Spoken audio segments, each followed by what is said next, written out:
शुद्ध प्रेरकत्व की अवस्था में औसत शक्ति का मान तो शून्य, लेकिन ताक्षणिक शक्ति का मान शून्य नहीं होता। ताक्षणिक शक्ति का मान शून्य तो किसी में भी नहीं होता। ध्यान दीजिए आप,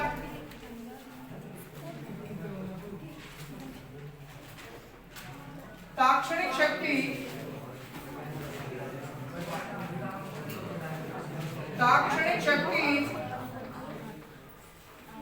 P बराबर V डॉट आई, PT बराबर V डॉट आई। गुड़िया थोड़ा सा चोंच को बंद रखो, थोड़े शांत रहो।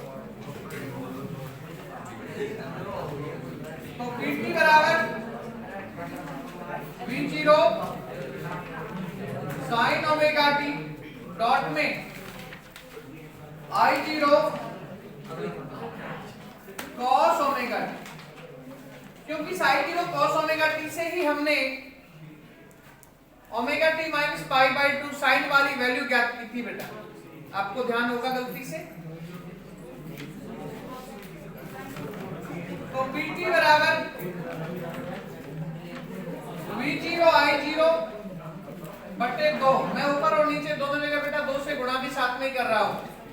डॉट में 2 साइन ओमेगा टी डॉट में कॉस ओमेगा टी।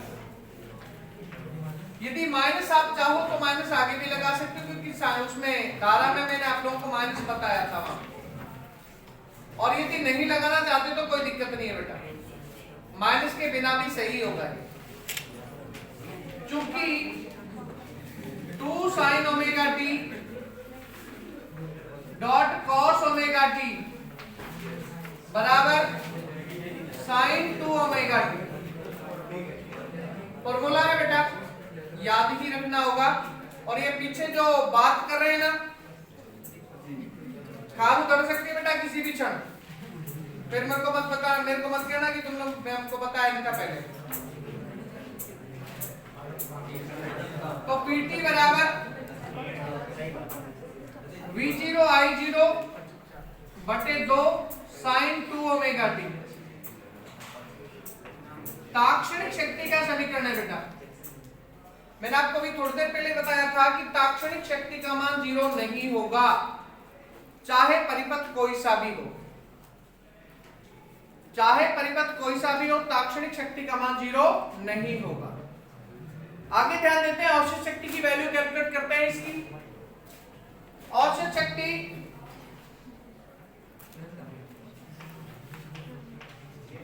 शक्ति P एवरेज बराबर 0 से t तक PT डॉट dt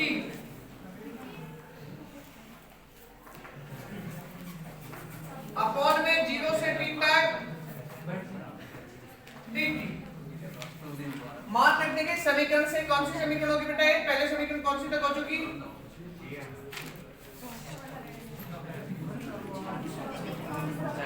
5 तक हो चुकी। तो इसे समीकरण 6 नाम दे देंगे हम लोग, समीकरण 6 से बाहर रख देंगे। सर हाँ बेटा, ये आपने नीचे जो भाग दिया है 0 से कैपिटल टी आएगा स्मॉल टी आएगा? यहाँ पे बेटा कैपिटल टी है, स्मॉल टी कैपिटल टी है। P एवरेज बराबर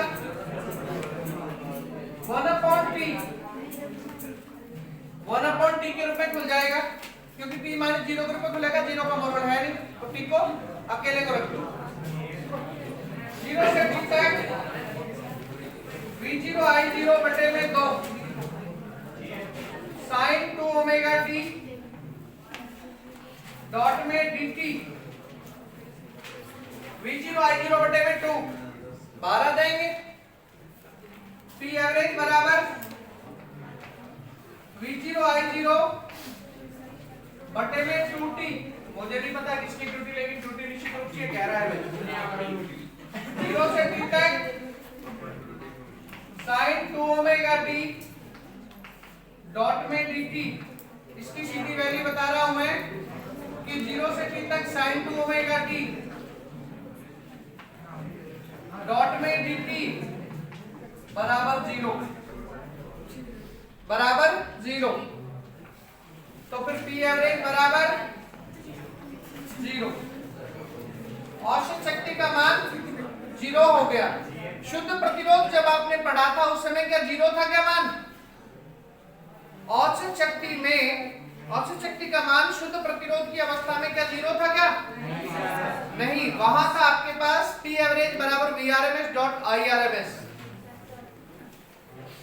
यहां 0 है, इससे आगे संधारित्र में भी 0 होगा, उससे आगे शुद्ध प्रतिरोध और प्रेरकत्व के श्रेणी क्रम में भी 0 होगा औसत शक्ति का मान। उससे आगे शुद्ध प्रतिरोध और संधारित्र में भी औसत शक्ति का मान 0 होगा। और आरएलसी परिपथ में आप औसत शक्ति को निकालेंगे नहीं, क्योंकि वहां पे अनुनाद होगा। इस बार के लिए आपके लिए सबसे ज्यादा जो मेन क्वेश्चन जो है 3 है बेटा, आरएलसी, आरएल या आरसी। अगर पेपर बनता है टफ प्रकार का तो, और जैसा आप सुनने में आ रहा है कि पेपर इजी बनेगा, तो फिर प्रतिरोध को याद कर लेना, बाकी सबको गोली मार देना। प्रतिरोध वाला पूछ लिया जाएगा तुमसे। अब ध्यान दीजिए आप इसके वक्रों पर। शुद्ध प्रेरकत्व की अवस्था में जो वक्र हैं वो किस प्रकार से हैं? V व I का T के सापेक्ष वक्र, T के सापेक्ष वक्र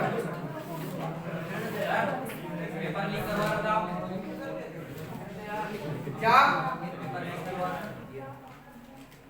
मतलब पिटने के चक्कर में? पिटने के चक्कर में, अगर पिटने के चक्कर में तो प्रयोग कोष सेवा है उपलब्ध है, इसका कोई चार्ज नहीं लगता, पास करता है।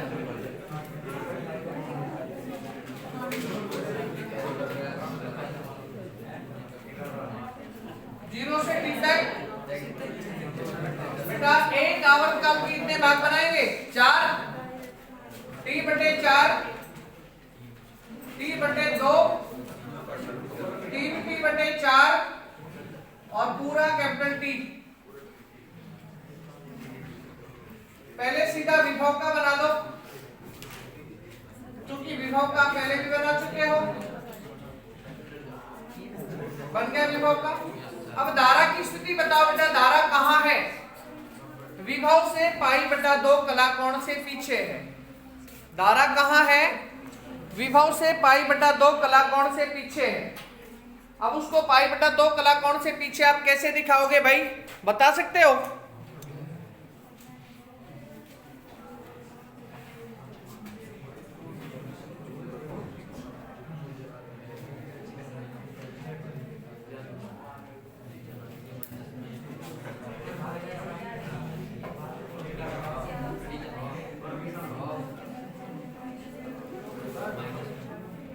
π/2 कलाकोण से पीछे कैसे दिखाओगे बेटा? ये 0 पर जब विभव है तो आपकी धारा कहां पे होनी चाहिए? आपकी धारा ऋणात्मक मान पे होनी चाहिए। तो आपकी धारा को शुरुआत आप यहां से करो। जब आपका विभव 0 पर है उस समय आपकी धारा वहां पहुंचेगी जहां वो इसे जस्ट पहले वाले मान पर थी, यहां थी, तो इसका मान अब यहां T/2 समय पर अधिकतम होगा। इसके बाद जब ये धारा विभव का जो मान है ये 3P/4 पर माइनस है, माइनस मैक्सिमम ऋणात्मक है, तो धारा कहां पहुंचेगी? ऋणात्मक मान पर पहुंचेगी। इसके बाद में जब आपका विभव 0 पर पहुंच गया तब आपकी धारा इसके पीछे पीछे कहां पहुंचेगी? ऋणात्मक मान पर पहुंचेगी, अधिकतम ऋणात्मक मान पर। अर्थात विभव एक कदम आगे चल रहा है, उसके जस्ट पीछे पीछे कौन चल रही है? धारा। अर्थात इन दोनों के बीच में कलांतर कितना है बेटा? कलांतर कितना है? π/2 का कलांतर है। इसके बाद में बेटा फेजर आरेख, फेजर आरेख। यहां V और I थे आपके, ऊपर जब आप गए तो प्लस प्रकार का मान मिला, नीचे जब आप गए तो माइनस प्रकार का मान मिला। लेकिन ये सामान्य वक्र है, सामान्य वक्र इतना ज्यादा मेन नहीं है जो आप याद रखें इसे। लेकिन हाँ, फेजर वक्र आप लोगों को निश्चित रूप से याद रखना पड़ेगा। आपके मुस्कुराने के कारण विशेष है भाई चारा, सामने ध्यान दे ले, मुस्कुराने के दिन बहुत आएंगे। और ये जो बगैर मास्क के जो बच्चे बैठे हैं, मास्क लगा लो बेटा। क्यों जबरदस्ती खराब हो रहे हो? ये मास्क लगा लो बेटा। ये मतलब स्पेशल नहीं होता, देना पड़ेगा क्या?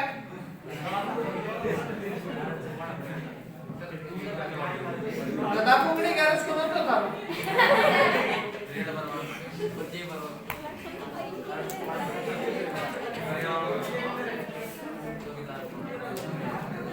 एक गोला बन गया, इसी का संकेंद्रित दूसरा गोला भी बना लो।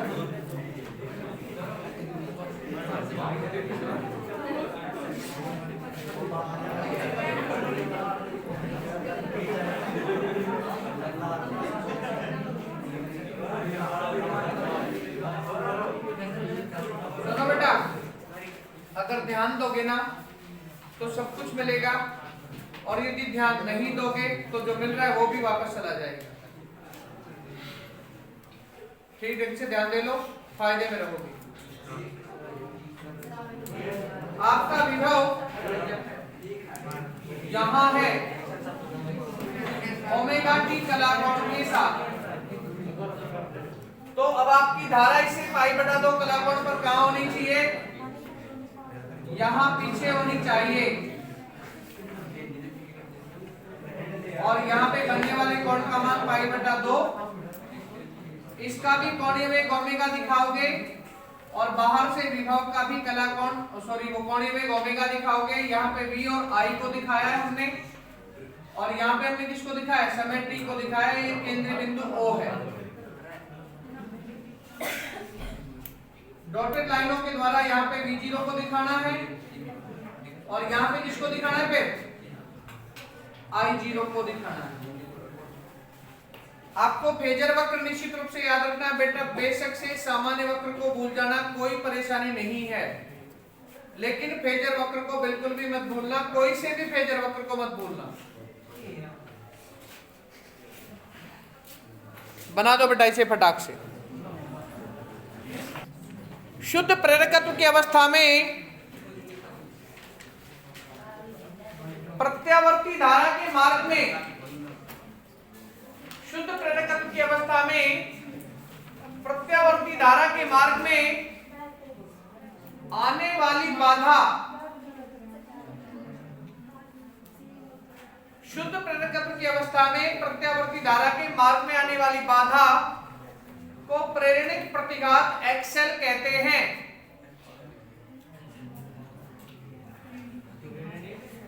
प्रतिघात XL कहते हैं, अर्थात XL बराबर ओमेगा L, XL बराबर ओमेगा L, या XL बराबर 2πfL, 2πfL। बेटा इस प्रतिघात का मात्रक क्या होगा? ओम होगा इसका मात्रक। लिख दीजिए, इसका मात्रक ओम होगा, इसका मात्रक ओम होगा। जानकार उठन दे। प्रेरणिक प्रवेश्यता, प्रेरणिक प्रतिघात के विक्रम को प्रेरणिक प्रवेश्यता कहते हैं। प्रेरणिक प्रतिघात के विक्रम को प्रेरणिक प्रवेश्यता कहते हैं, अर्थात SL बराबर 1 में XL, या SL बराबर 1 में 2πfL। इसका मात्रक होगा ओम इनवर्स 1 या म्यो। इसका मात्रक क्या होगा बेटा? ओम इनवर्स 1 या म्यो।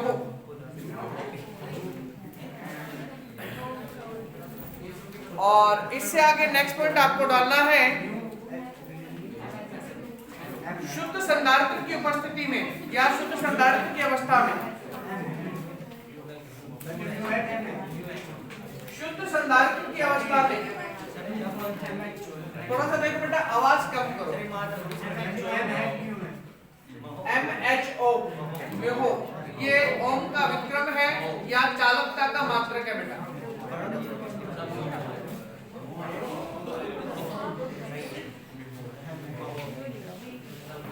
पॉइंट क्या बताया आपको अभी? शुद्ध संधारित्र।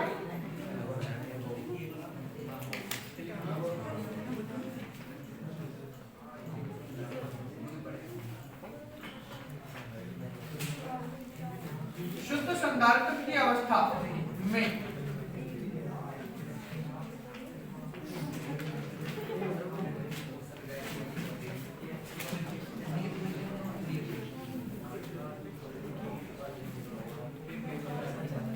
शुद्ध संधारित्र की अवस्था में बेटा आप ऐसा चित्र बना लो इसको पहले तो। ये मान लो आपके पास कोई कैपेसिटर हो गया, कोई संधारित्र हो गया, इसका संबंध एक शुद्ध प्रत्यावर्त धारा स्रोत से कर दिया। बेटा देखो थोड़े से ये काफी गुनगुना रहे हैं कई बच्चे, ये गुनगुनाने का काम थोड़ा सा बंद कर लो।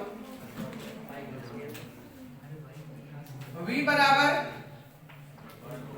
V0 sin ओमेगा टी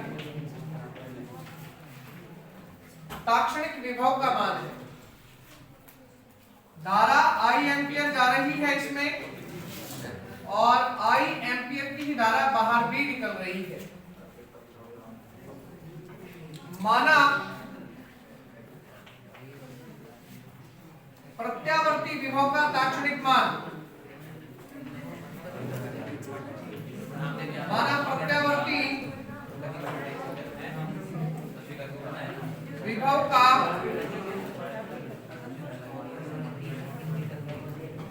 ताक्षणिक मान V बराबर V0 sin ओमेगा टी। पहले नंबर की समीकरण हो गई V बराबर V0 sin omega T. Kirchhoff के लूप नियम से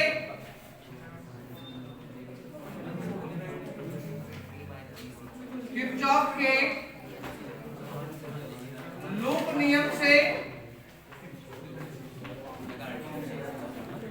V माइनस VC बराबर 0,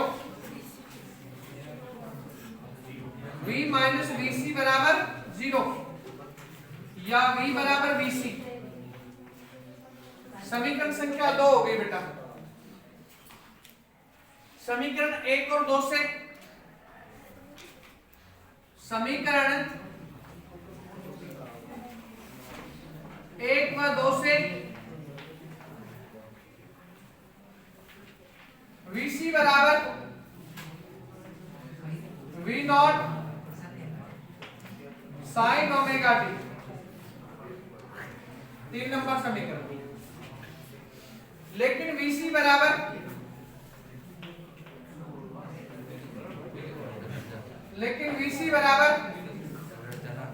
Q अपॉन C। अब बेटा मेरे को आप ये बताओ कि इस Q अपॉन C के आगे माइनस लगाया जाए या नहीं लगाया जाए? क्यों लगाया जाए? और यदि आप ये कहते हैं कि नहीं लगाया जाए तो क्यों नहीं लगाया जाए? बताओ, कारण बताओ आप इसका।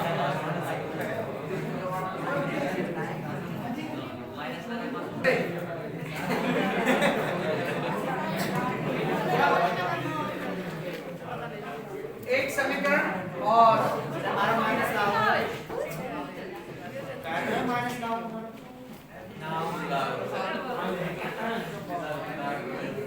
समीकरण 3 व 4 से, समीकरण 3 व 4 से, अरे चुप हो जाओ यार, गीत गाए जा रहे हो। क्या है?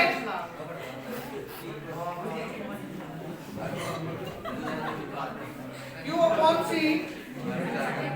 बराबर V0 sin ओमेगा टी। सी को बेटा आगे भेज दो इधर।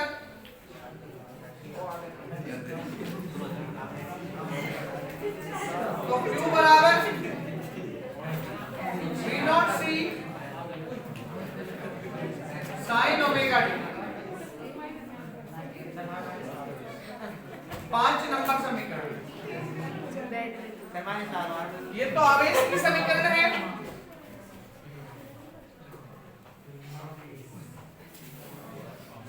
आवेश की समीकरण है, आपको धारा का मापन करना है। तो धारा का मापन करने के लिए क्या करोगे है भाई, dq अपॉन dt करोगे ना। देखिए समीकरण 5 को अवकलित कर दो बेटा। समीकरण 5 के अवकलन से, और बेटा अवकलन समय t के सापेक्ष करोगे आप, क्योंकि आपको धारा प्राप्त करनी है। तो dq अपॉन dt बराबर बेटा v नॉट और c, ये दोनों तो कांस्टेंट राशि, इनको तो आप आगे ले लो। v not c d by dt sign omega T, sign omega T, d by dt sign omega T बराबर बेटा क्या होगा इसका अवकलन, ओमेगा कॉस ओमेगा टी। और आवेश प्रवाह की दर को विद्युत धारा कहते हैं।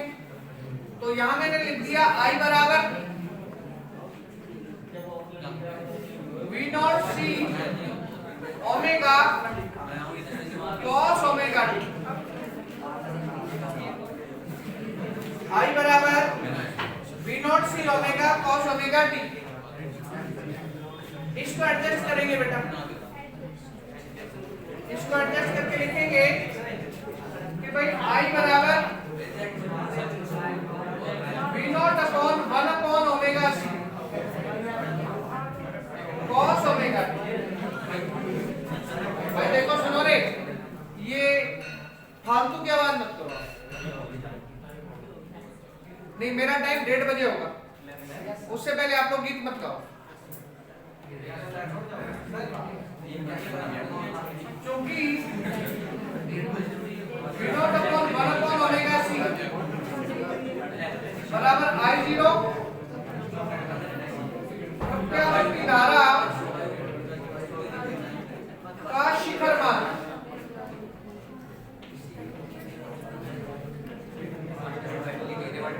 प्रत्यावर्ती धारा का शिखर मान। तो I बराबर I0 cos ओमेगा टी, या फिर I बराबर I0 sin pi by 2 plus omega T, या फिर I बराबर I0 sin omega T plus pi by 2।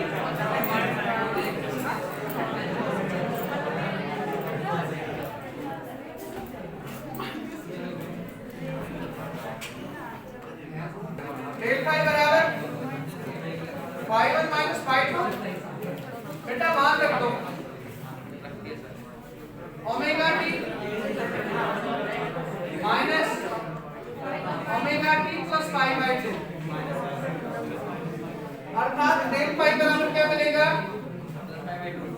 Minus का पाई बाई 2 मिल रहा है।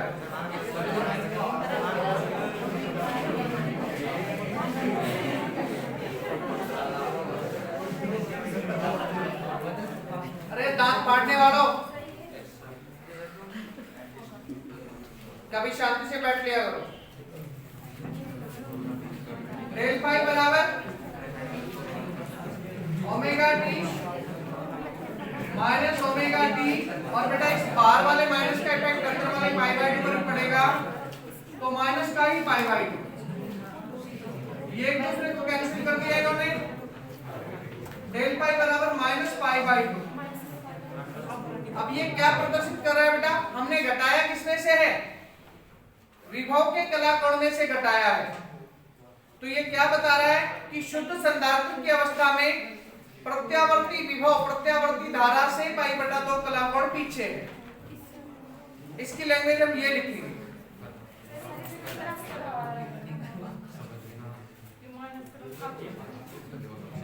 इससे क्या स्पष्ट हो रहा है बेटा कि प्रत्यावर्ती विभव प्रत्यावर्ती धारा से पाई बटा 2 कला कोण से पीछे है।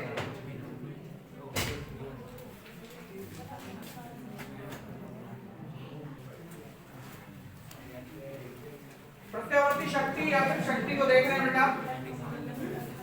अभी इस लड़के ने बताया कि प्रत्यावर्ती विभव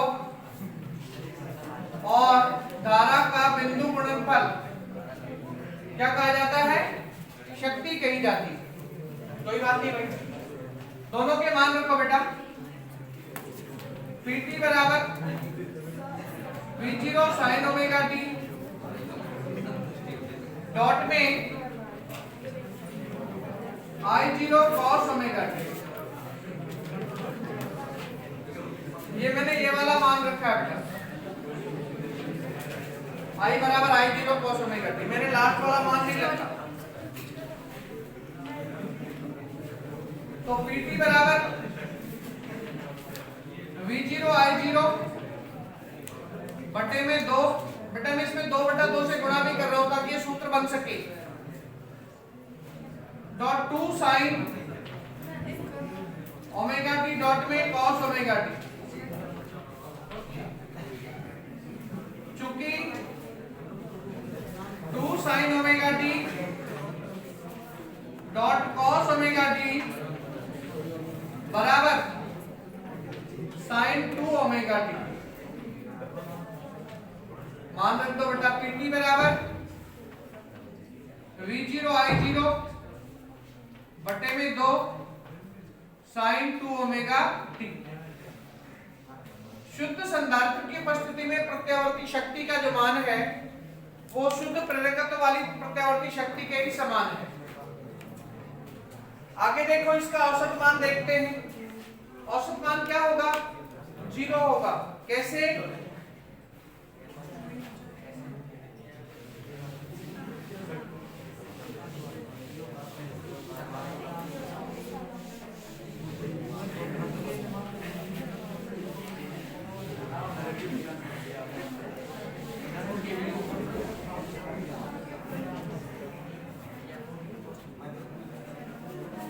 औसत शक्ति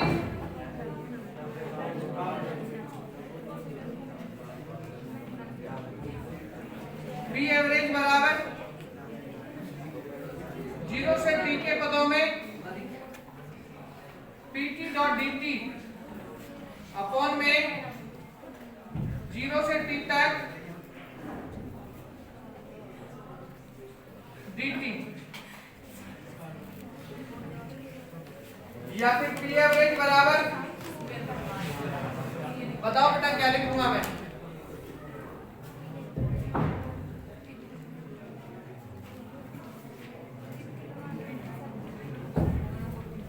इसका तो मान t माइनस 0 के रूप में खुल गया, तो उसमें तो t ले लो 0 1/t। सीधा मान नहीं रखना बेटा, सीधा नहीं बताना कि P एवरेज बराबर 0। 0 से t के पदों में